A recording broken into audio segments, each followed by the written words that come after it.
തട്ടിപ്പ് നടത്തുന്നതിലും വഞ്ചന നടത്തുന്നതിലും പുരുഷനോടൊപ്പമോ അതിനൊരു പടി കൂടുതലോ മുമ്പോട്ടോ ആണ് സ്ത്രീകളെന്നും പറയേണ്ടിയിരിക്കുന്നു ചില സംഭവങ്ങൾ കാണുമ്പോൾ. ഇപ്പോൾ ശാന്തി കൃഷ്ണ എന്ന് പറയുന്ന ഒരു സഹോദരി അവരെ ഈ മൂവാറ്റുപുഴ ട്രാഫിക് പോലീസ് സ്റ്റേഷനിലെ സീനിയർ സിവിൽ പോലീസ് ഓഫീസറായിട്ട് ജോലി ചെയ്യായിരുന്നു. അപ്പോൾ അത് 2018 ജനുവരി 1 മുതൽ 2022 ഡിസംബർ 22 വരെയുള്ള കാലയളവിൽ ഈ സ്ത്രീയായിരുന്നു അവിടുത്തെ റൈറ്റർ. അപ്പോൾ ഈ ട്രാഫിക് പോലീസുകാർ ഒരുപാട് പേരെ പിടിച്ച് ഒരുപാട് പേരെ പിടിച്ച് ഫൈൻ അടിക്കും. റോഡേ പോകുന്നവരെയൊക്കെ കാണുന്നതിനെല്ലാം ഫൈനാണ്. എന്തിനെന്നറിയോ? അവർക്ക് ടാർജറ്റ് തയ്ക്കാനും ഒക്കെ ആയിട്ട് മാസം അവസാനം ആകുമ്പോഴത്തേക്ക് വൻപിച്ച ഫൈനാണ് അങ്ങോട്ട് അടിച്ചു കൊടുക്കും.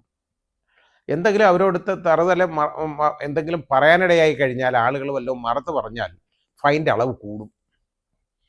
അപ്പോൾ ഈ ഫൈനൊക്കെ അടിച്ച് ഇത് കളക്ട് ചെയ്യും. അപ്പോൾ ഇപ്പോഴത്തെ പോലെ ഈ പോസ്റ്റ് മെഷീൻ അല്ല അന്നുണ്ടായിരുന്നത് ഇതുപോലെ ഒരു രസീത് ബുക്കാണ്. അത് എഴുതി അങ്ങോട്ട് ഫൈൻ ഓർഡർ ചെയ്ത് അങ്ങോട്ട് കൊടുക്കും. എന്നിട്ട് അപ്പോഴേ രസീത് കൊടുത്ത് പണം വാങ്ങും ആളുകളെ. പണം വാങ്ങിയിട്ട് ഇത് കൊണ്ട് എന്നിട്ട് കൊടുക്കേണ്ടത്, ഈ പണം കൊണ്ട് കൊടുക്കേണ്ടത് ഈ സ്റ്റേഷൻ റൈറ്ററുടെ കയ്യിലാണ് കൊണ്ടേൽപ്പിക്കേണ്ടത്. അങ്ങനെ ഈ പോലീസ് കളക്ട് ചെയ്ത ഈ പണമൊക്കെ ഈ പറഞ്ഞ പീരീഡിൽ വന്ന പണമെല്ലാം കൊണ്ടുവന്ന് ഹാജരാക്കുന്നത് ഈ ശാന്തി കൃഷ്ണയുടെ മുമ്പിലാണ്. ശാന്തി കൃഷ്ണ ഒരു കാര്യം ചെയ്തു കേട്ടോ, നല്ല രീതിയിൽ ഇന്ന് പ്രവർത്തിച്ചിട്ട് ഈ പറഞ്ഞ 4 വർഷം കൊണ്ട് 16,76,650 രൂപ അതിൽ നിന്ന് അടിച്ചു മാറ്റി ഈ തുക. ഇത് മാറ്റുന്നതിന് ചില നടപടിക്രമങ്ങൾ ചെയ്തു കേട്ടോ. വളരെ രസകരമായ കാര്യമാണ്. കാരണം ഇത് കൊണ്ടുവന്നാൽ അവിടെ ഈ പണം കറക്റ്റായിട്ട് തന്നെ അവിടുത്തെ ഡേ ബുക്കിൽ എൻ്റർ ചെയ്തു. ശരിയാണ്, അക്കൗണ്ട്സിലും അത് തന്നെ എൻ്റർ ചെയ്തു തുക. പക്ഷേ ഈ ബാങ്കിലേക്ക് കൊടുത്തയക്കുന്ന ഈ ഇതിലുണ്ടല്ലോ, ഇത് ബാങ്കിൽ അടയ്ക്കേണ്ട ചെല്ലാൻ, അതിനകത്ത് ഈ അടയ്ക്കേണ്ടതിനകത്ത് ഈ തുക എഴുതുമ്പോൾ ആദ്യമുള്ള 2 അക്കങ്ങൾ ഉള്ള പണം ഉള്ളതാണെന്നുണ്ടെങ്കിൽ, ഇപ്പോൾ ഒരു ആണെന്നുണ്ടെങ്കിൽ അതിൽ നിന്ന് ആദ്യത്തെ അക്കത്തിൻ്റെ സ്ഥലം അങ്ങ് വിട്ടേക്കും, അവിടെ ഒന്നും എഴുതത്തില്ല. അതായത് ഇപ്പോൾ നമുക്കൊരു 15,000 രൂപ എന്ന് ഫില്ല് ചെയ്യണമെന്നിരിക്കട്ടെ. ഈ 15,000 രൂപ എന്ന് ഫില്ല് ചെയ്യേണ്ടിടത്ത് 5,000 രൂപ എന്നങ്ങ് ഫില്ല് ചെയ്യും. എന്നിട്ട് ഈ അടച്ചുകൊണ്ട് വന്നിട്ട് അതിൻ്റെ തിരിച്ചു കൊണ്ടുവരുന്ന ഇതിൻ്റെ കൂപ്പൺ റെസീറ്റ് ഉണ്ടല്ലോ, അക്നോളജ്മെൻറ്റ്, ബാങ്കുകാർ വാങ്ങിച്ചതിൻ്റെ റെസീറ്റ് ഉണ്ട്. അതിനകത്ത് ഈ ഒന്നും കൂടെ ഇടും, കാര്യം റെഡിയായി. അപ്പം 15,000 രൂപ അടച്ചിട്ടുണ്ട് എന്ന് ആരെ വന്നാലും കാണിക്കാം. ആ രസീത് അവിടെ കീപ്പ് ചെയ്യും. എന്നിട്ട് അക്കൗണ്ട്സിലൊക്കെ ഉണ്ട്. ഈ അക്കൗണ്ട്സൊക്കെ ഇങ്ങനെ നോക്കുമ്പോൾ യഥാർത്ഥം ഇതിൻ്റെ മേലുദ്യോഗസ്ഥരും അവിടെ ഡിപ്പാർട്ട്മെൻറ്റ് ഓഡിറ്റൊക്കെ നടക്കുമ്പോൾ അവർ നോക്കുന്നത് ബാങ്ക് സ്റ്റേറ്റ്മെൻറ്റ് അവർ നോക്കാറില്ലായിരുന്നു. അവർ നോക്കുന്നത് എപ്പോഴും ഈ അക്കൗണ്ട് ബുക്കുകൾ, അവിടുത്തെ അക്കൗണ്ട്സ് നോക്കും, ഡേ ബുക്ക് നോക്കും, ഈ റെസീറ്റ് നോക്കുമ്പോൾ ഇതിലെല്ലാം കറക്റ്റാണ് എൻട്രി, ഒരു പ്രശ്നവുമില്ല. പിന്നെ ബാങ്ക് സ്റ്റേറ്റ്മെൻറ്റ് വന്നപ്പോഴാണ് മനസ്സിലായത് ഈ കാലയളവിൽ മാത്രം, അതായത് 2018 ജനുവരി 1 മുതൽ 2022 ഡിസംബർ 31 വരെ മാത്രം, ഈ കാലയളവിൽ മാത്രം 16,76,650 രൂപയാണ് കാണാനുള്ളത്. ഈ തുക, അത്രയും തുക ബാങ്കിൽ അടച്ചിട്ടില്ല എന്നുള്ളത് മനസ്സിലാവുന്നത്. എന്തുമാത്രം വലിയ തട്ടിപ്പും വഞ്ചനയും ചതിയുമാണ് ചെയ്തതെന്ന് നോക്കിക്കോളൂ ഈ സഹോദരി. ഈ രീതിയിലാണോ ചെയ്യേണ്ടത്?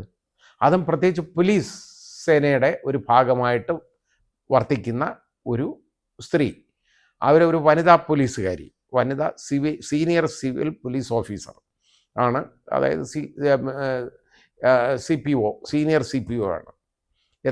എന്നിട്ടാണ് ആ പോസ്റ്റ് ഇരുന്നുകൊണ്ടാണ് ഈ പണി മുഴുവൻ കാണിച്ചത്. ഒരു സാധാരണക്കാരനെയോ ഒരു സാധാരണക്കാരിയോ ഇത് സാധാരണ ജോലിയില്ലാത്ത ഒരാൾ ചെയ്തിരുന്നെങ്കിൽ നമ്മളവരെ കള്ളനെന്നും കള്ളിയെന്നും വിളിച്ചേനെ. ഇതിനെന്തോ വിളിക്കണമെന്ന് എനിക്ക് പറഞ്ഞുകൂടാ. കാരണം ഇത് ഇത്രത്തോളം വലിയ വഞ്ചന കാണിക്കുന്ന കാര്യം, ഇത്രയും ബുദ്ധിപരമായിട്ട് വഞ്ചന കാണിക്കുന്നവരെ നമുക്ക് തിരിച്ചറിയാൻ ബുദ്ധിമുട്ടാണ്. ഇനി ഞാൻ നേരത്തെ പറഞ്ഞ പോലെ ഒരേ അക്കം എഴുതാതിരിക്കാമല്ലോ, അതേപോലെ തന്നെ ചില അക്കങ്ങൾ മാറ്റുകയും ചെയ്യാം. ഇപ്പോൾ ഉദാഹരണമായിട്ട് നമുക്ക് ഒരു ഒരു ഒരു 6 എന്നോ അല്ലെങ്കിൽ എന്നുള്ളതാണെന്നുണ്ടെങ്കിൽ, അല്ലെ 8 9 എന്നുള്ളതാണെന്നുണ്ടെങ്കിൽ അത് മാറ്റാം. അതേപോലെ തന്നെ അക്കങ്ങൾ പെട്ടെന്ന് മാറ്റിയെടുക്കാം. അതായത് ഒന്നിൻ്റെ ഇപ്പുറത്ത് ഒരു 9 ഇട്ട 9 ആവും. പക്ഷേ ഇത് കൂട്ടുകയല്ല, കുറയ്ക്കുകയാണ് ചെയ്യുന്നത് കേട്ടോ. അപ്പോൾ ഇത് ചെയ്തുകൊണ്ടിരുന്നത് കൂടുതലും ഈ 2 അക്കങ്ങളുള്ളതാണ് ഈ നോക്കിയെടുത്തേക്കുന്നത്, ഈ സ്ത്രീ നോക്കിയെടുത്തേക്കുന്നത്. എന്നിട്ട് ആദ്യത്തെ അക്കം എഴുതുകയില്ല. പിന്നെ ചില അക്കങ്ങൾ മാറ്റും. അങ്ങനെ മാറ്റുമ്പോഴൊക്കെ വളരെ വ്യത്യാസം ഈ തുകയിൽ വരും, എപ്പോഴും വരുത്താം. അങ്ങനെ അങ്ങനെ അങ്ങോട്ട് വരുത്തിയിട്ട് അത് റെഡിയാക്കി അങ്ങ് കൊടുക്കുകയാണ് ഇതാണ് ചെയ്തുകൊണ്ടിരുന്നത്. അപ്പോൾ ഈ രസീത് ശരിയാക്കണമെന്നുണ്ടെങ്കിൽ, ഇപ്പോൾ അവിടെ ബാങ്കിൽ അടച്ചുകൊണ്ട് വരുന്ന രസീതിനകത്താണെന്നുണ്ടെങ്കിൽ, അപ്പോൾ ഇത് ഇപ്പോൾ ഞാൻ പറഞ്ഞില്ലേ, ഇപ്പോൾ ഈ 15,000 രൂപ 5,000 രൂപ മാത്രം അടയ്ക്കും, 10,000 രൂപ അപ്പോഴേ പോക്കറ്റിലായി, സ്വന്തം കയ്യിലായി. ഈ രീതിയിലാണ് ഉള്ള ചതിവും വഞ്ചനയും നടത്തിയിരിക്കുന്നത്. ഏതായാലും ഇത് കയ്യോടെ പിടിക്കപ്പെട്ടു. ഇപ്പോൾ എപ്പോഴാണ് പിടിച്ചേക്കുന്നത്? ഇത്രയും വർഷങ്ങൾക്ക് ശേഷമാണ്. ഇപ്പോൾ ഈ സ്ത്രീക്കെതിരെ ഇവിടെ ഈ rural police, Ernakulam rural police കേസെടുത്തിട്ടുണ്ട്. ആ കേസെടുത്തു, FIR എടുത്തിട്ടുണ്ട്.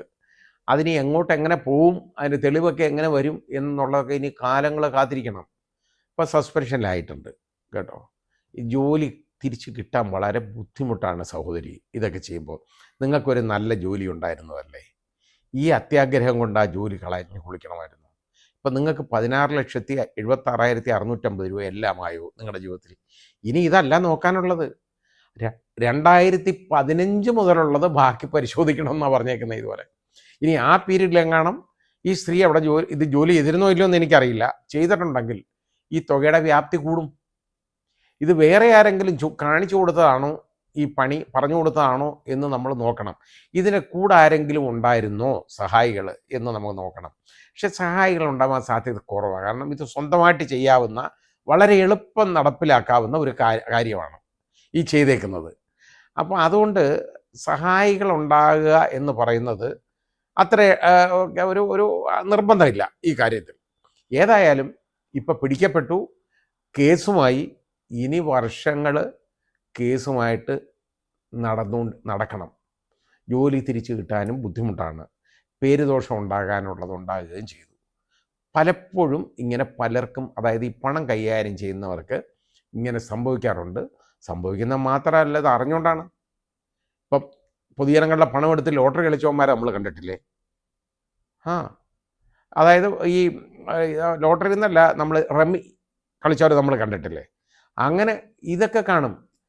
ഇത് പണ്ട് ഒരു കാലത്ത് ഞാൻ കണ്ടിട്ടുണ്ട്. ഒരുപാട് പോസ്റ്റ്മാൻമാർ സസ്പെൻഷനിലായി അവർ ജോലി പോകാറുണ്ടായിരുന്നു. എന്തോ കാര്യം എന്നറിയോ? ഈ മണി ഓർഡർ തുക വരും. അന്ന് ഇവരുടെ കയ്യിലാണ് ഈ മണി ഓർഡർ തുകയായിട്ട് കിട്ടുന്നത്. ഇത് ഓരോരുത്തർക്ക് കൊണ്ട് കൊടുക്കണം. അത് ഗ്രാമങ്ങളിലൊക്കെ പ്രത്യേകിച്ചും ഉള്ളത് അവർക്ക് ആണെന്നുണ്ടെങ്കിൽ അവിടെ കൊണ്ട് കൊടുക്കുമ്പോൾ ഈ പണം കാണുമ്പോൾ ഇവർക്ക് ഒരുപാട് ബുദ്ധിമുട്ടുമൊക്കെ ഉള്ളതല്ലേ, ചിലരിതങ്ങ് എടുക്കും, പ്രശ്നമാവും.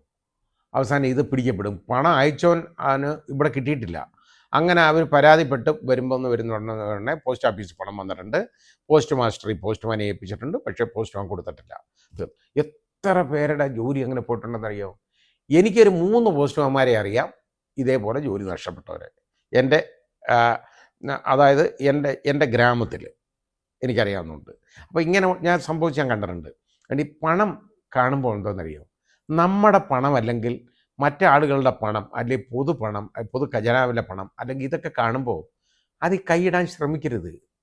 അത് ആവശ്യമില്ല, നമ്മുടേതല്ല എന്നൊരു ധാരണ നമുക്ക് വേണം എപ്പോഴും. അതില്ലെങ്കിൽ ഈ അപകടങ്ങൾ സംഭവിക്കും.